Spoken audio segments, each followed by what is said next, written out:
Hello मेरे प्यारे बच्चों, कैसे हैं आप सभी। उम्मीद करता हूं स्वस्थ होंगे, मस्त होंगे, जबरदस्त होंगे। मेरा नाम है सोमेश और आप सभी का स्वागत करता हूं आपके अपने बनाए उत्तर प्रदेश के सबसे बेहतरीन, सबसे विश्वसनीय platform UP board Hindi medium Vidyakul में। आज मैं आपको 10 मिनट में सिखाने जा रहा हूं ट्रिक के साथ भैया। इंग्लिश पोएट्री सेक्शन में जो फिगर ऑफ स्पीच पूछा जाता है, कई सारे बच्चे बहुत ज़्यादा कंफ्यूज हो जाते हैं, उनको बहुत ज़्यादा प्रॉब्लम होती है। इस वीडियो के बाद आपको कोई भी दिक्कत नहीं रहने वाली है। बहुत ही इंटरेस्टिंग तरीके से मैं आपको फिगर ऑफ स्पीच समझाने वाला हूं। इसके बाद आप इसको भूल ही नहीं सकते, भूलना भी चाहोगे तो भूल नहीं पाओगे, और जहां भी जाओगे सिर्फ और सिर्फ हमें ही पाओगे। तो चलिए शुरू करते हैं। तो सबसे पहले जान लेते हैं भैया फिगर ऑफ स्पीच क्या होता है। तो फिगर ऑफ स्पीच किसी भी भाषा में सुंदरता पैदा करता है। जी हाँ, है ना। फिगर ऑफ स्पीच का अर्थ अलंकार है या भाषा में सुंदरता पैदा करता है, अर्थात क्या होता है, वाक्य के कथन की शोभा बढ़ाता है। यानी किसी भी कोई भी सेंटेंस हो या हम अगर पोएम की बात करें तो वो उसको और अच्छे तरीके से दिखाने के लिए हम फिगर ऑफ स्पीच का यूज करते हैं। आपके सिलेबस में जो भैया कुछ इंपॉर्टेंट फिगर ऑफ स्पीच है उनमें से एक है सिमिली।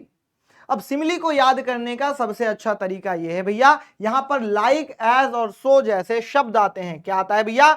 लाइक एज सो जैसे शब्द आते हैं। ठीक है भैया, क्या क्या आता है? लाइक, सो तथा एज आदि शब्द आ जाते हैं, और इनके साथ ही किन्हीं दो वस्तुओं या व्यक्तियों के बीच में कंपैरिजन किया जाता है, तुलना की जाती है। जैसे कि आप ट्रिक याद रख सकते हैं, चांद सा रोशन चेहरा, बालों का रंग सुनहरा। तो भैया चांद सा रोशन चेहरा कैसा है? चांद सा रोशन है। तो ये बेटा सिमिली हो जाएगा। दूसरा है सागर जैसी आंखों वाली, ये तो बता तेरा नाम है क्या।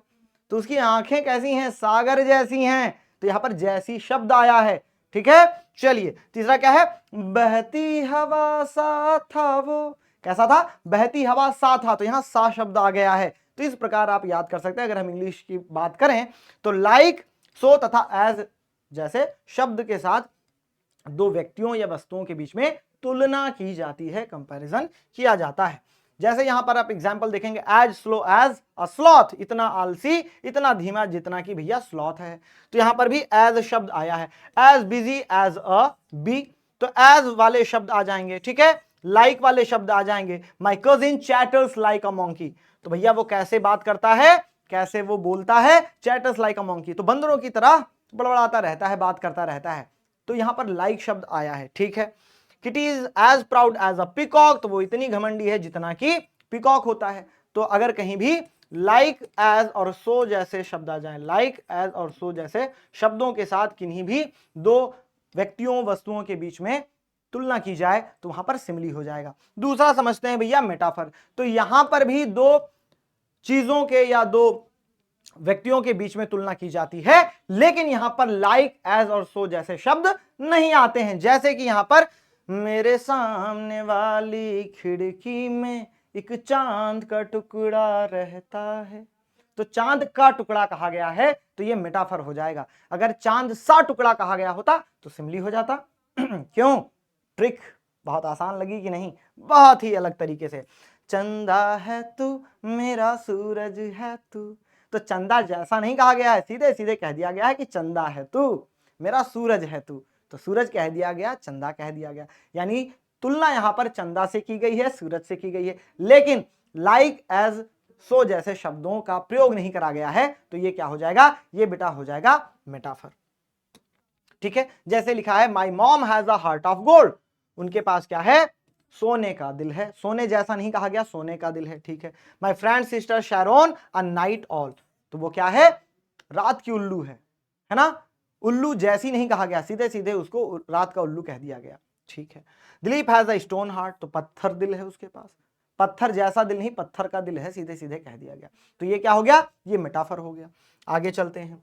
फिर आता है पर्सनिफिकेशन, जिसको हम कहते हैं मानवीकरण अलंकार। यहां पर किसी भी अचेतन पशु, पक्षी, जानवर, इनको जो है इंसानों वाली क्वालिटीज दे दी जाती है। जैसे कि चांद ने कहा चांदनी की कसम, नहीं नहीं नहीं, तो भैया चांद कह रहा है, चांद कह रहा है, तो चांद को हमने इंसानों वाली क्वालिटीज दे दी, तो भैया यहां पर पर्सनिफिकेशन हो गया। दूसरा एग्जांपल क्या है? सावन का महीना पवन करे शोर। तो शोर कौन कर रहा है? पवन कर रहा है, यानी हवा कर रही है। अब हवा कैसे शोर करेगी? तो हवा शोर कर रही है, ठीक है। तो यहां पर भी क्या हो जाएगा? यहां पर पर्सनिफिकेशन हो जाएगा, मानवीकरण अलंकार हो जाएगा। जैसे my flowers were begging for water, तो मेरे जो फूल थे वो पानी के लिए भीख मांग रहे थे, ठीक है। तो इसको इंसान वाली क्वालिटीज दे दी कि भैया ये भीख मांग रहे थे।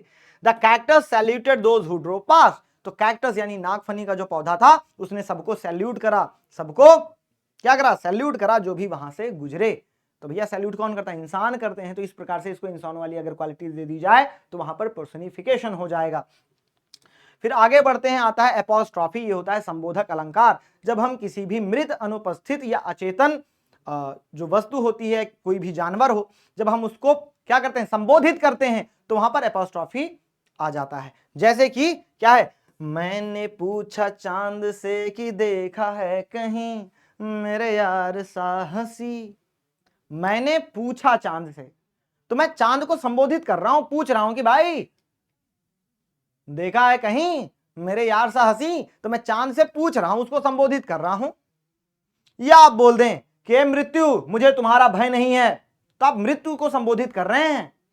या आपने कभी कभी खुद को ही आप बोल रहे हैं, या अपने दोस्त को। आप अगर आप अपने दोस्त से ऐसे कि अरे दोस्त तुम आज अगर मेरे पास होते मजा आ जाता, मतलब आप उसको संबोधित कर रहे हैं, ठीक है। तो कोई भी व्यक्ति, वस्तु जिसको आप संबोधित कर रहे हैं और वो अनुपस्थित हो, मृत हो, ठीक है, तो अगर आप उसको संबोधित कर रहे हैं तो यहां पर एपोस्ट्रॉफी हो जाएगा, ठीक है। हाँ, जैसे कि यहां पर ओ स्वीट नाइटिंगेल, क्यों बुलबुल, बुलबुल एक पक्षी होती है।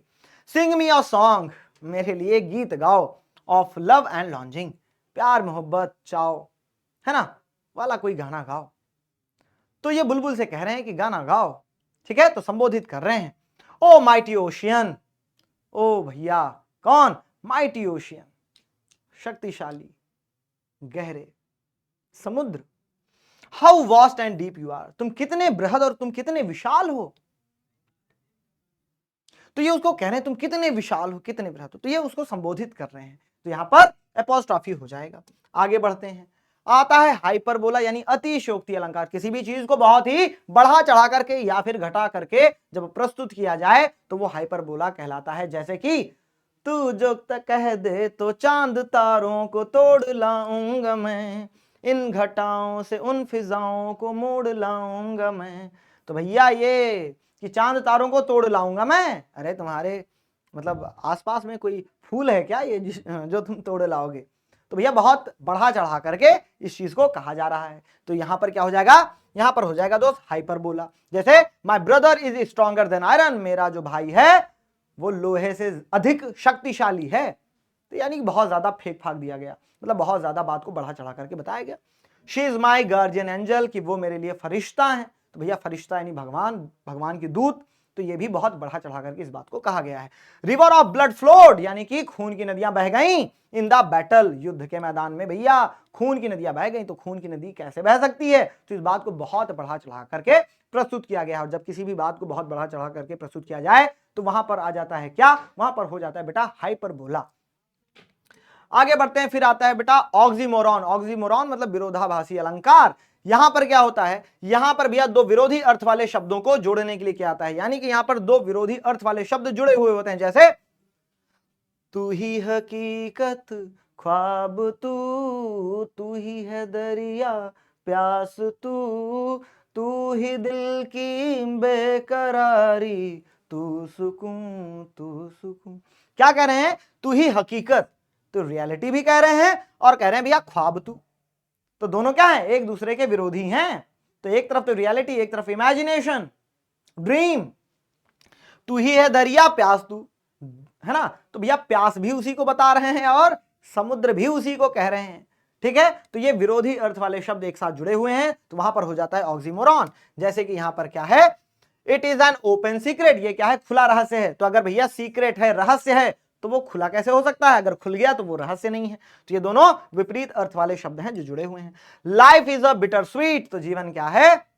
खट्टा मीठा है, ठीक है। बिटर स्वीट भैया कड़वा भी है मीठा भी है, ठीक है। तो इस हिसाब से तो बिटर और स्वीट दोनों एक साथ आ गया, ठीक है। ही इज द वाइजेस्ट फूल, तो वाइजेस्ट मतलब सबसे बुद्धिमान और फूल मतलब मूर्ख। तो दोनों शब्द एक दूसरे के अपोजिट हैं, तो यहां पर क्या हो जाएगा, तो यहां पर भैया हो जाएगा ऑक्सीमोरॉन। फिर हम आगे चल के पढ़ते हैं बेटा ओनोमैटोपिया यानी ध्वनि अनुकरणात्मक अलंकार, अगर हिंदी की बात करी जाए।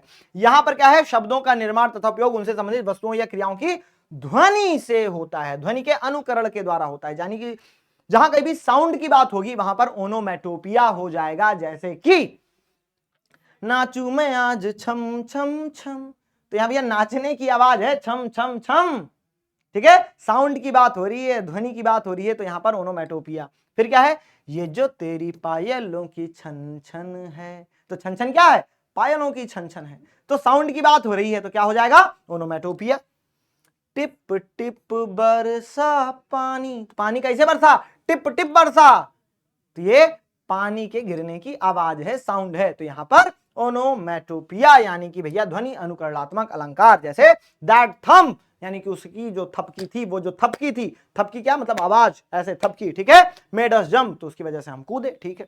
इफ यू सी हिम, अगर आप उसको देखें, टूट योर हॉर्न, तो आप अपना हॉर्न बजाएं, तो यहां पर भी ध्वनि की बात हो रही है, तो जहां कहीं भी ध्वनि की बात होगी ओनोमैटोपिया हो जाएगा, ठीक है बेटा। चलिए, तो बस कितनी आसानी के साथ आपने सारे जितने आपके सिलेबस में थे वो फिगर ऑफ स्पीच आपने सीख लिया है। उम्मीद करता हूं कि ये वीडियो आपके लिए बहुत ज्यादा हेल्पफुल रहेगी।